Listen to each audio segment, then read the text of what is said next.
Les longues ombres du crépuscule s'étiraient à travers les champs lorsque les 5 adolescents, 2 garçons pleins d'une téméraire curiosité et 3 filles aux yeux pétillants d'aventure, s'approchèrent d'un antique monastère en ruine, perché sur une colline isolée.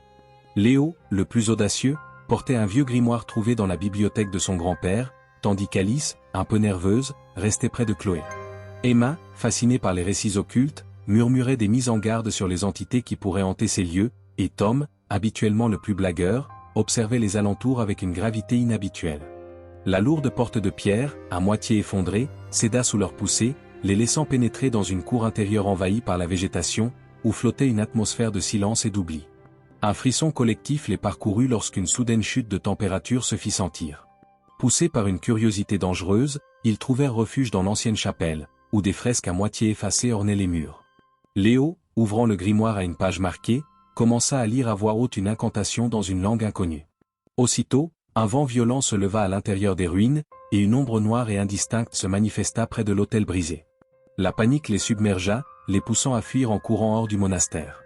Dehors, sous la lumière blafarde de la lune, ils entendirent un hurlement spectral résonner derrière eux, avant qu'un silence oppressant ne retombe.